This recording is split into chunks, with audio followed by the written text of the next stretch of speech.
Hey guys, just packing the old bag here, getting ready for another adventure, another video. Today we're going to be heading out to Kyoto and we're going to check out one of the most popular shrines in Japan, if not the most popular shrine in Japan, Fushimi Inari. But before we go, why don't you let me read off a few off-the-cuff facts for you. Fushimi Inari is often ranked as one of Japan's most desirable must-see spots for tourists. It can easily see upwards of 20,000 visitors every single day. Oh, that's a lot, isn't it? 20,000 people. It's getting pretty warm as well, so it's going to be sweaty, it's going to be crowded. Oh, why don't we go at night time? It'll be cooler, and there's probably going to be a lot less people. If any people, I don't know. That's probably a better idea, isn't it? It's said that the area of the shrine is haunted, and that the spirits come out at night to play tricks on the living, like changing the paths so that it's impossible to find your way back. Ridiculous. Ghosts, ghosts aren't real, everybody knows that. But thinking about it, I mean, for the camera's sake, we probably should film in the day, just because there's more light, you know, for the camera and the film quality, yeah. Its main feature is 10,000 bright red Torii Gates that line the stairs that ascend up to the main shrine. But to see them all, the climb to the top is roughly 12,000 steps. 12,000 steps! Oh, sod this, there's got to be an easier way.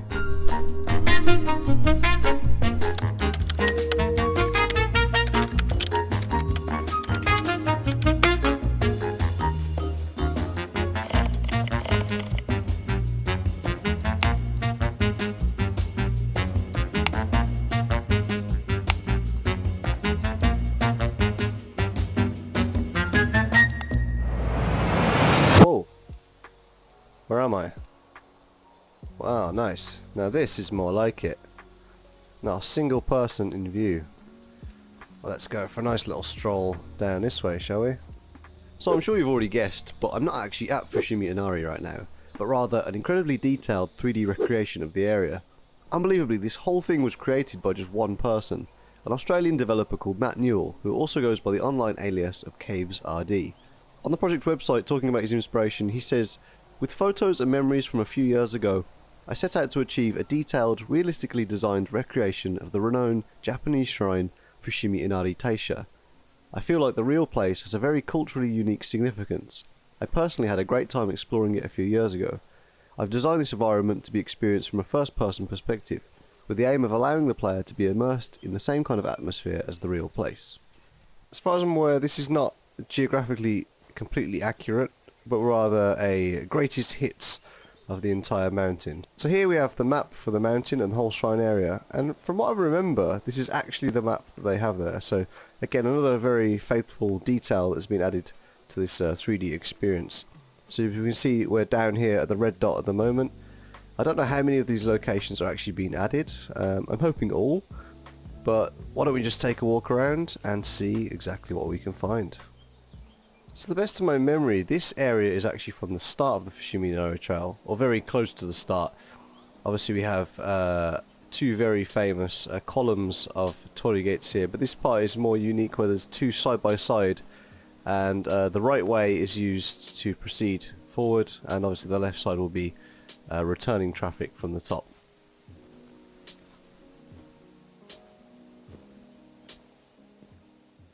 So all the gates in this shrine are actually donations, or paid for by donations from residents of the local area, or residents, you know, somewhere else in Japan perhaps.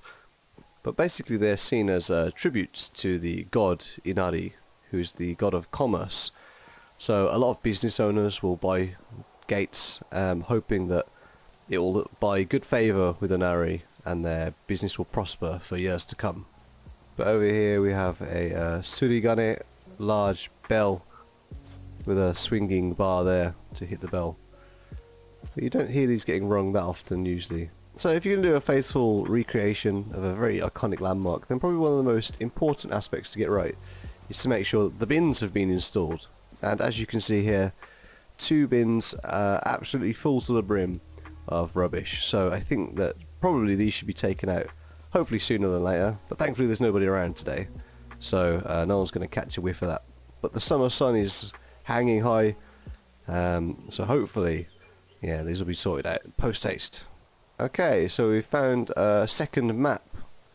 And let's see, where oh, that was the same place from before. So maybe this map is not actually accurate, and it probably says that location on every single map we stumble across. But I guess until we find a third map, we're not going to know for sure. So let's keep heading down the path. Okay, we've come to a bit of an opening here. It looks like we can see Kyoto in the background behind this large building. But I'm not sure if we're actually going to be able to proceed forward. It looks like this railing is blocking our path in true video game fashion. There's no way to even go under this massive space underneath. So I guess we'll have to wait for the next update before we can explore this area. Even more bins over here. Again, they all look pretty full, so I'm hoping someone's going to come along soon and take these out.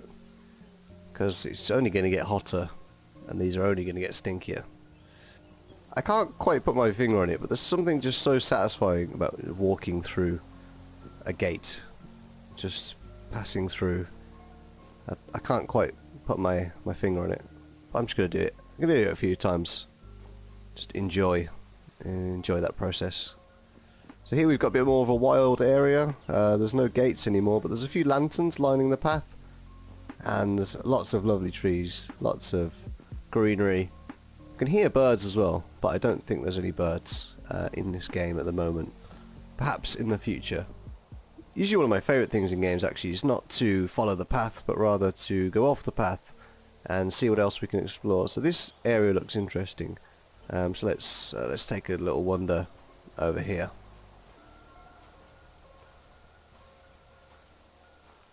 Oh, no. I appear to have been snagged on a blade of grass, and that is as far as I'm allowed to go. Another fun thing about not coming to the real Fushimi Inari is that I can run, I can do whatever I please, and I can go absolutely mental. So I'm just going to run around here because there's no one to bother, and I can cause as much mayhem as I like. So here it looks like we've got another little building, but again I don't think we're going to be able to enter due to this fence being in the way. But at least the bins have been added over there, and on the left of wall there seems to be some kind of utility box. So again, just another small little detail. So we're coming up to a little fork in the path now, and I don't know why, but my brain in these situations is always predisposed to going left. So let's take this little path and see where it leads us.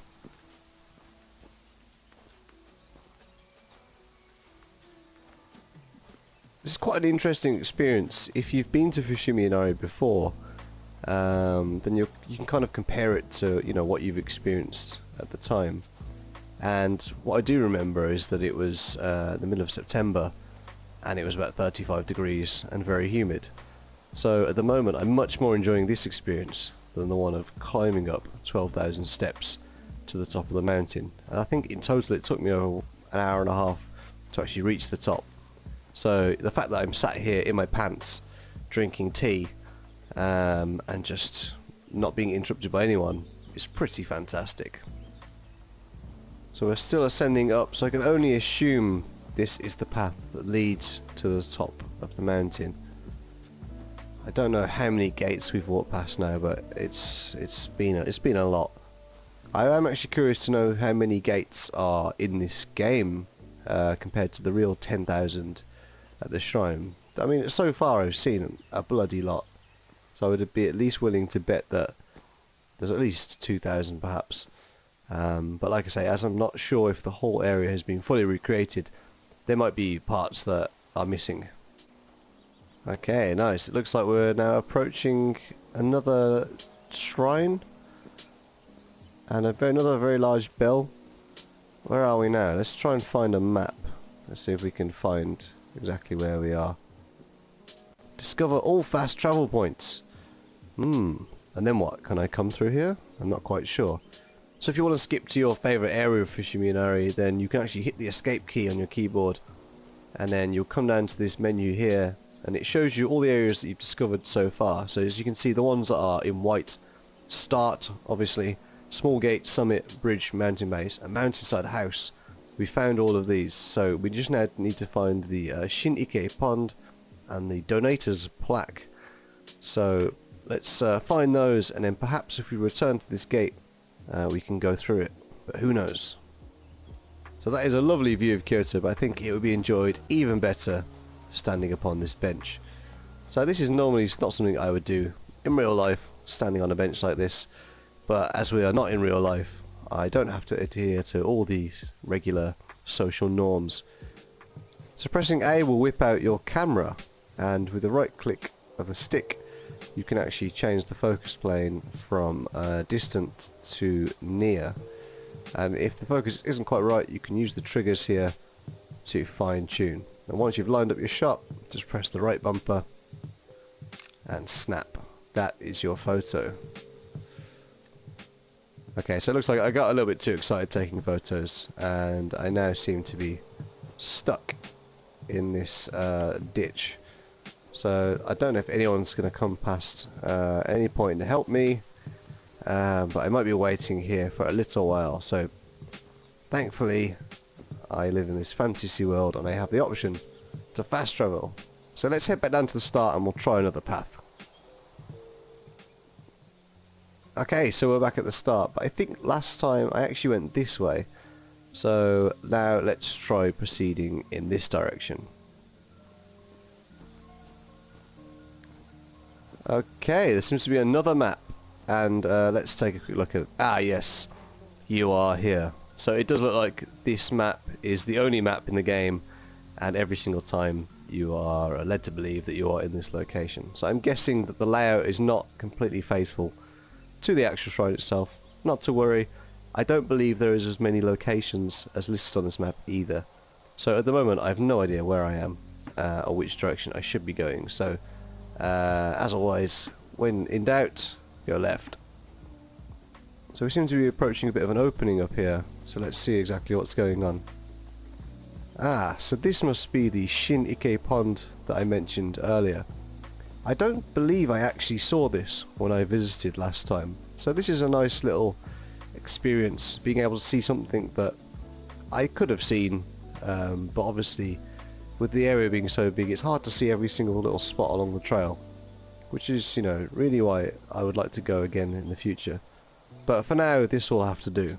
I think one of my most favourite things about Fushimi Inari when I visited was these absolutely tiny, adorable Torii Gates, which, as I'm sure you're obviously aware, you can't walk underneath because they're only a foot tall.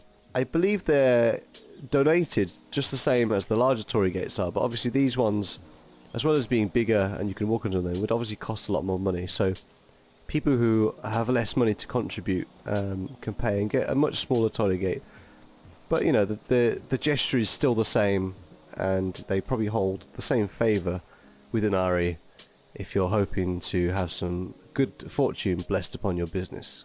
So I just found this curious path off the main path, and I'm getting some real secret shrine vibes from this place now. So I feel like if we go down, maybe we'll find something cool. Ooh, what's this? A white stone. Okay, what's going on over here? The New Zealand Project Top Donators. Ah, so this must be the donators plaque that we read about earlier. And here we can see the top 3 donators for this project, all classic samurai names. Wiri Hartoman, Ruku Wataforo, and Natoboa. Well, I think that's all of the fast travel spots now collected, so let's return to the top and see if we can go through that gate. Finally we can see the sky again, and it looks like we are now back at the top of the mountain, able to re-appreciate this fantastic view of Kyoto. But before we get distracted with all of that, let's just take a quick look over here. As a word of warning, do not step into this small crevice behind this rock and pillar, as you will be trapped for the whole of eternity. Okay, so let's go and find that gate and see if we can pass through it. Huzzah! It's now open. So I wasn't sure if you could actually, can you complete this game? Or is this just a little bonus after getting all the main attractions? Oh, well, wasn't that lovely? Well guys, I hope you enjoyed this virtual tour of Fushimi Inari. If you'd like to download and check out this experience for yourself, then you can do so by clicking the link I've left down in the description. If you enjoyed this video, then please give it a thumbs up, subscribe to the channel, and click that bell notification for instant updates on future videos. Thanks again for watching, and I'll see you all in the next video.